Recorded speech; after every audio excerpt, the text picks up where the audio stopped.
Po, start na po tayo.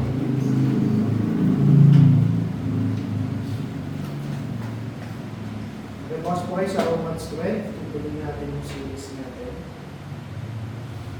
Pero mag-jump po tayo sa verse 9 dahil inaral natin yung verse 4 to 5 kung di ako nagkakamali.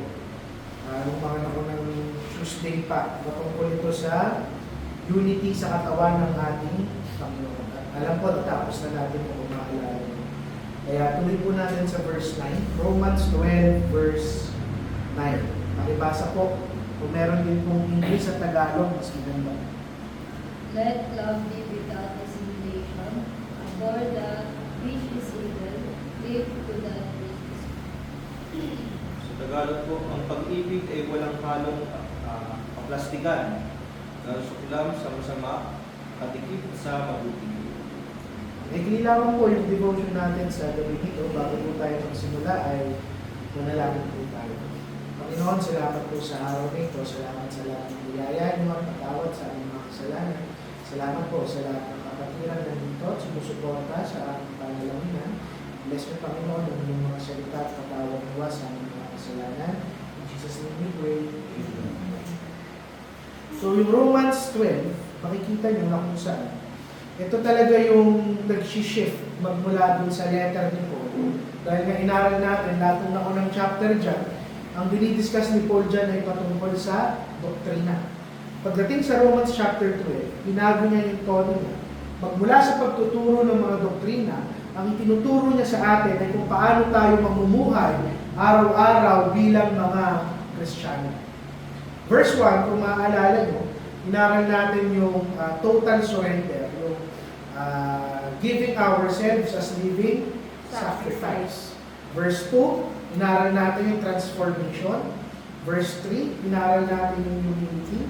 Yung mga nilaktawan natin chapter ay patungkol sa unity within the body of Christ. At ngayon, sa verse 9, aaralin natin yung pinakapuso kung paano dapat namumuhay ang isang Kristiyano.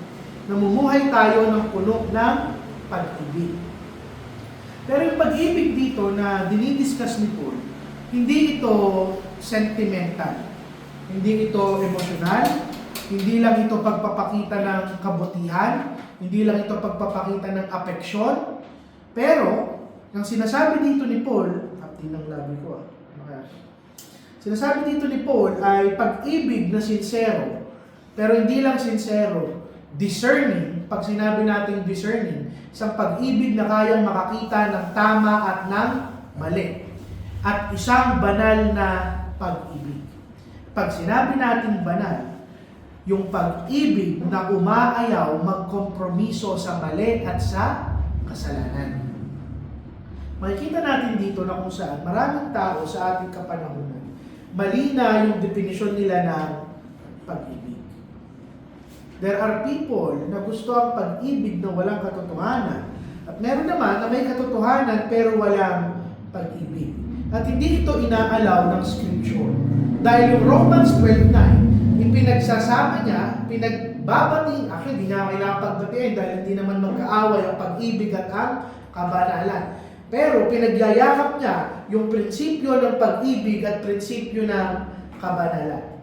It teaches us na yung tunay na pag-ibig, kinamumuhian niya yung mga bagay na kinamumuhian ng ating Panginoon. At para sa mundong nakikinig, magulo sa kanila yung dalawang salitang ginamit ko. Love and hate, para sa mundo, it cannot go together. Para sa mundo, ayaw nila o hindi nila maisip paano pagsasamahin yung salitang pag-ibig at pagkamuhi, pagkagalit. Para sa mundo, imposible yan. Para sa mundo, ang definisyon nila ng pag-ibig, masaya, masarap, tatanggapin ka, unconditional, kahit anong mangyari, iibigin ka. Pero hindi yan yung tunay na pag-ibig dito na sinasabi ng Panginoon. Tunay na pag-ibig ay ang ibigin mo yung mga bagay na iniibig ng ating Panginoon at kamuhian mo yung mga bagay na kinamumuhian ng ating Panginoon. 3 punto lamang po tayo sa devotion natin. Una, ang makita natin yung nature ng tunay na pag-ibig ng mga Kristiyano. Ang sabi po dito, let love be without dissimulation. Sa Tagalog, Charles, anong sabi doon? Ang pag-ibig ay maging walang pagkunwari. Pagkukunwari. Walang pagkukunwari. Ibig sabihin, ang Kristiyanong pag-ibig, sincero, totoo. Hindi tayo nagpaplastikan, hindi tayo nagpapakitang tao, walang hipokresiya, hindi tayo nagpapanggap, hindi tayo umaarte. Tunay dapat yung pag-ibig natin sa bawat isa. Hindi lang sa panglabas. Ngayon, paano mo masasabi na yung pag-ibig natin ay may halo ng pagpapanggap? Sabi nga sa verse, pagkukunwari, yung unang version na binasa ni Charles ay kaplastic. Paano mo malalaman pag naging mapagpaimbabaw? Tama, mapagpaimbabaw ang pag-ibig natin bilang mga mananampalataya. Ito yung mga oras na nagiging polite tayo, magalang, mabait, pero deep inside, kinamumuhian natin yung mga taong nakapaligid sa atin. Insincere.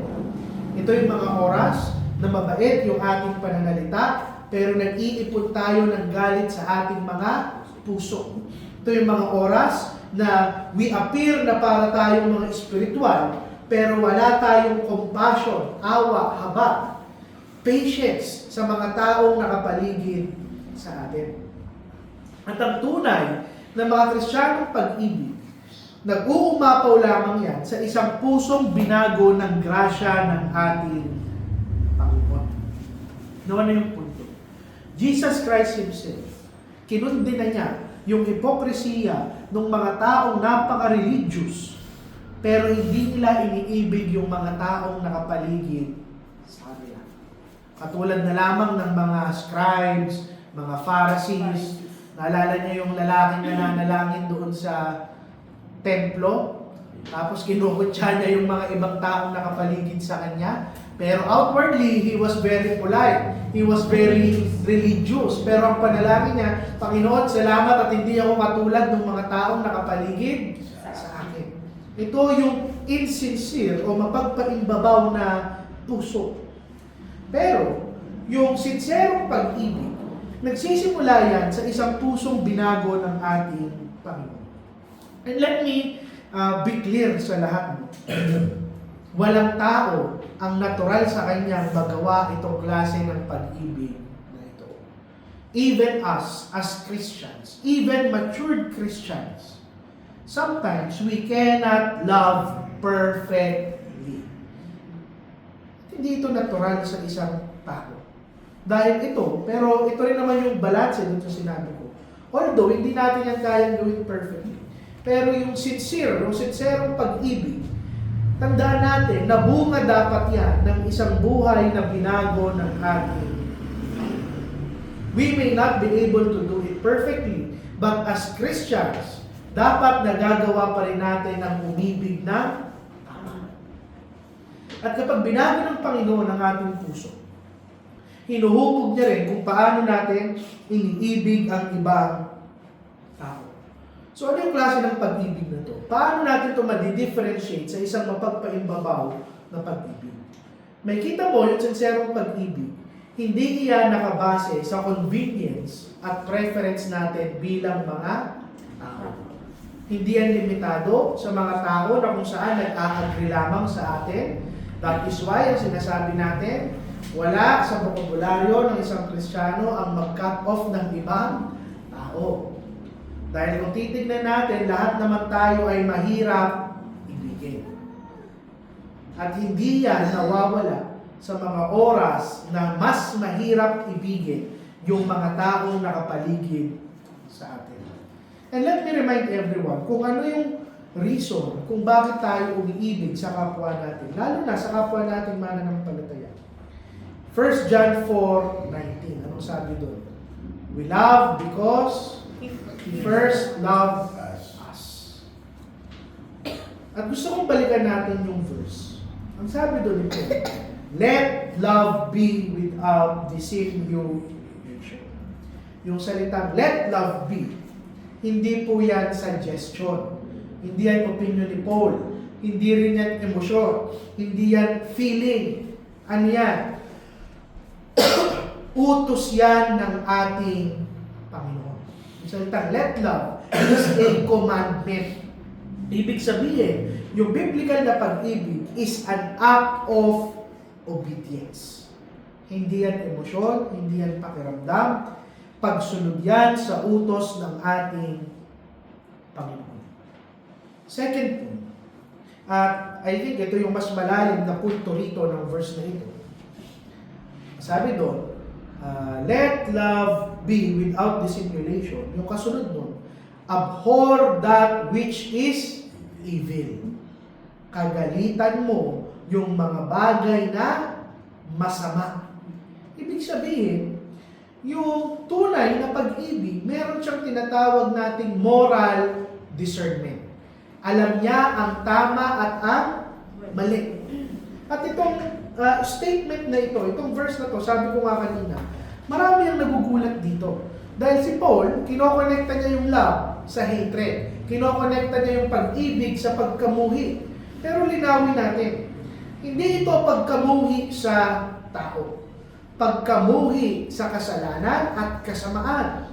Yung salitang abhor, hindi lang yan simpleng pagkagalit. Pag sinabi yung pagkamuhi, talagang isinusuka mo, nilalayuan mo. Talagang strong yung feeling mo ng rejection sa bagay na ito. Ibig sabihin, ano lang yung punto dito?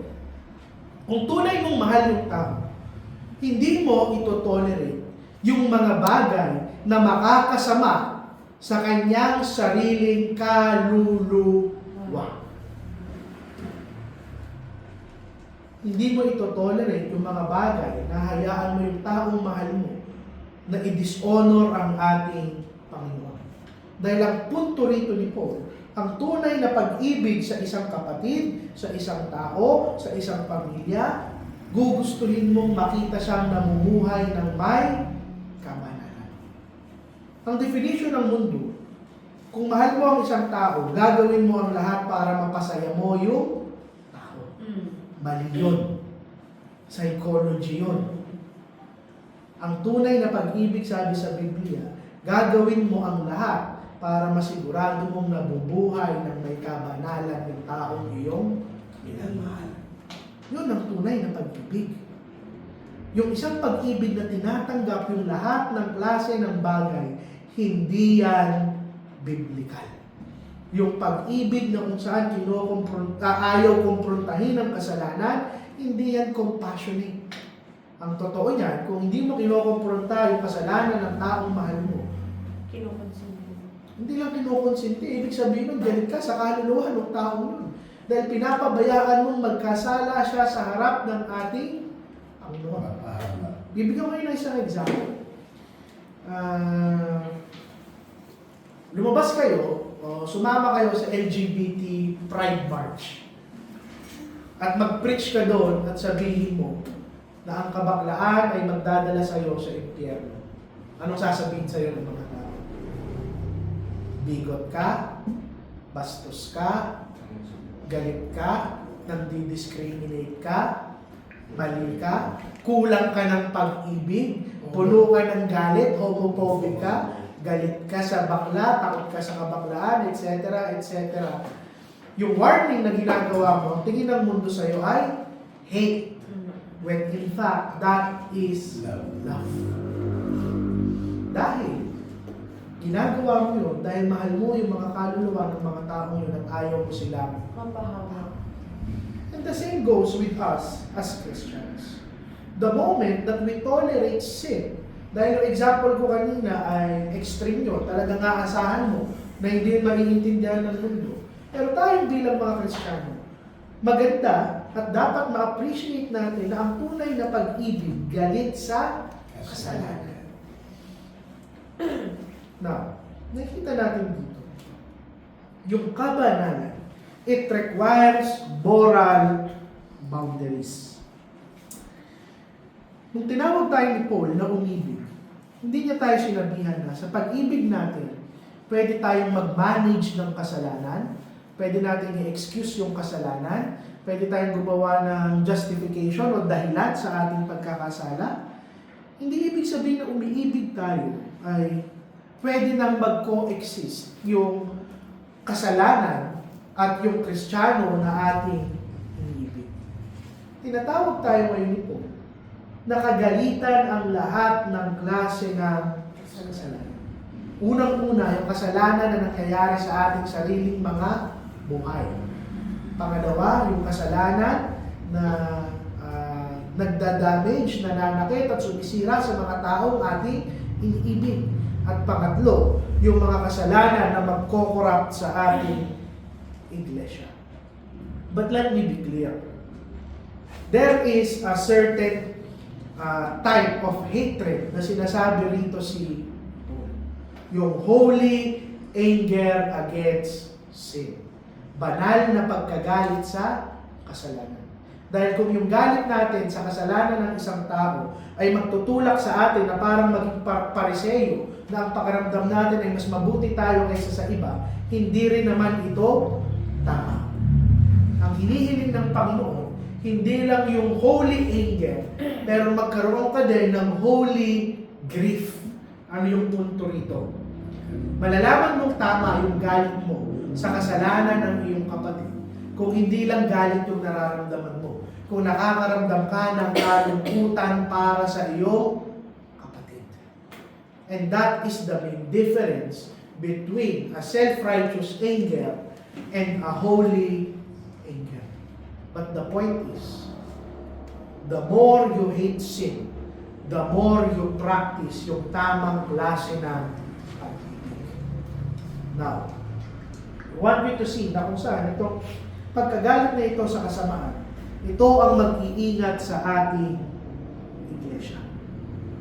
The moment na itolerate natin ang kasalanan sa loob ng church, in the name of love, magtatago tayo sa salitang pag-ibig, kapayapaan, pagkakasundo at pagkakaisa, masisira ang ating iglesia. Tandaan nyo na nagtitipon-tipon lamang tayo dito dahil pare-pareho nating hangad na mabuhay ng may kabanalan. Pare-pareho nating hangad na mapapurihan ng pangalan ng ating Panginoon. Mali po ang iniisip ng napakaraming iglesia na the church weakens because they love too much. The church weakens because they stop discerning right and wrong in the name of love. Pangatlo at pinakahuling punto natin sa gabi nito. Hindi ka lang tinawag kagalitan ang kasamaan o ang kasalanan. Ang sabi doon, sa pinakahuli, cleave to that which is good. Sa Tagalog church, ano sabi? Panghawakan kung ano ang mabuti. Panghawakan kung ano ang mabuti. Pero actually, kaya mas gusto ko pa rin ang King James Version kaysa sa Tagalog. Sa Tagalog kasi panghawakan. Sa King James Version, ang ginamit na salita is to cleave. Question. Bukod sa verse na ito, kailan pa huling ginamit yung salitang cleave Sa sa Bible? marriage. Saan? Marriage. Marriage. Sa kasal. Pag sinabi ng Panginoon, cleave to your husband or to your wife, sumama ka at huwag mong iiwan. Ibig sabihin, marami sa atin, kulang yung pagkakaunawa sa salitang kabanalan. Kung yung definisyon lang ng pag-ibig ay kagalitan o iwasan ang kasamaan at kasalanan, kulang yun. Ang sinasabi ng Panginoon, holiness o yung kabanalan, it is more than avoiding sin. Hindi sapat na umiwas ka sa mali, kagalitan mo yung mali, i-reject mo yung kasalanan. Ang commandment sa atin, yumakap tayo, panghawakan, huwag bitawan yung mga mabubuti sa ating buhay. Hindi sapat na umiwas sa kasamaan. Pipilitin natin mabuhay ng may kabutihan. Ito yung tunay na kabanalan. Ibig sabihin, Christian living is not just defined by what we avoid, but by what we pursue. sa Tagalog, yung pamumuhay ng isang Kristiyano, hindi lang yan hinuhubog na kung ano yung mga bagay na iniiwasan mo. Pero makikita mo rin yan sa mga bagay na iyong hinahabol. Ibig sabihin, kailangan natin yakapin yung kabanalan kapag tayo ay nagmahal. Gagawin natin kung ano yung makakabuti, hindi para sa ating sarili, kung hindi para sa mga taong ating iniibig. At kung titignan nyo nga, dahil nga sa Tagalog, panghawakan yung ginamit. Sa English, cleave. Sabi nga ni Teacher Lori kanina, ang salitang cleave, ginamit sa kasal, sa marriage. Kapag nag-cleave ka sa asawa mo, ibig sabihin, hindi ka lang sumasama, ibinibigay mo yung buong commitment. Pag sinabi natin cleave, permanent, panghabang buhay, idine-devote mo yung sarili mo, inaalay mo yung sarili mo. Sabi nga natin, ginagamit yan sa kasal, may matinding attachment, hindi lang yan casual. Ibig sabihin, kapag umibig ka ng tama at pinanghawakan mo yung kabanalan, matutuwa ka the moment na makikita mong nabubuhay sa kabanalan yung mga taong iyong iniibig. Pag pinoperso nila yung tama, pag pinipili nilang sumunod kahit mahirap, dito tayo matutuwa. Yung tunay na pag-ibig, dito matutuwa. Ang mundo, matutuwa sila kapag naging transactional yung pag-ibig nila. Napasaya ako ng taong mahal ko, napansin ako, nabigyan ako, na-uplift ako, pero hindi eh. Ang sabi dito, yung tunay na pag-ibig, we delight in righteousness more than anything else. We delight sa paglago, we delight sa pamumuhay ng tama, we delight pag nakikita natin silang sumusunod sa ating Panginoon. Bakit? Dahil ang sabi doon, cleave to that which is good. And what is good? Dapat nire-reflect yung karakter ng ating Panginoon. Yung salitang good dito, paano malalaman kung nandun na yung taong iniibig mo sa good? Simple lang, it is defined by God's Word. Hindi ng kultura. At habang lumalago tayo bilang mga mananampalataya, unti-unti natin iibigin yung mga bagay na iniibig ng Panginoon at kasusuklaman yung mga bagay na kanyang pinagagalitan. Philippians chapter 4 verse 8. Anong sabi doon? Think of things that are true, honest, just, pure, and lovely, etc., etc. Now, ang tanong na lang, ano yung kinikleave natin sa ating araw-araw na pamumuhay? So, mabilis lang itong Romans 12:9. Gusto ko lang i-point out na yung verse na ito, tutulong to sa church natin na linisin ang ating iglesia. Tanggalin yung mapagpaimbabaw na pag-ibig, i-restore natin yung moral clarity, ano ba talaga ang tama at mali, at paano ko to maibabahagi sa mga taong minamahal ko. Panawagan ito sa bawat isa na hindi excuse ang pag-ibig para hindi tayo mabuhay ng may kabanalan. Dahil yung isang church, isang Kristiyano, na talagang umiibig ng tama, iko-correct niya yung kasalanan ng may pagmamahal, maglilingkod siya na walang pagpapaimbabaw, at tatayo siya sa katotohanan na hindi nagiging mapanakit sa ibang tao. Ito yung Christ-like na pag-ibig. Puno ng katotohanan, driven ng grasya, pero higit sa lahat, nakafocus sa kabanalan. Now, bibigyan ko yung illustration bilang pagtatapos. Kung doktor ako, lumapit ka sa akin at sasabihin mo, Dok, may sakit ako. Nalaman kong cancer yung sakit niyo. Ngayon sasabihin ko sa iyo, ayaw kong sabihin sa iyo yung totoo kasi ayaw kitang ma-offend. Ayaw kitang magdamdam, ayaw kitang ma-problema na ikaw ay merong cancer. Sa tingin mo, mahal ka ng doktor pag gano'n yung ginawa? Hindi. Isang doktor na sinabi sa iyo yung katotohanan, kahit na masakit yung katotohanan para ikaw ay gumaling, yun yung tunay na doktor na umiibig sa iyo at ginagampanan yung kanyang trabaho. Ano lang yung it is not wrong for love to control evil. Yung pag-ibig na hindi kinoconfront ang kasalanan at kasamaan, hindi yan tunay na let the world think na masama tayo, bastos tayo. Let the world think na mapanakit lang tayo, kahit hindi naman talaga. Basta sasabihin natin yung totoo. Masakit man sa hindi, sasabihin natin yung totoo para mabago natin yung mga taong nagkakasala sa harap ng ating Panginoon. And for each individual believers, nawa ma-encourage ang bawat isa na maging totoo, maging discerning, at maging banal ang ating pag-ibig.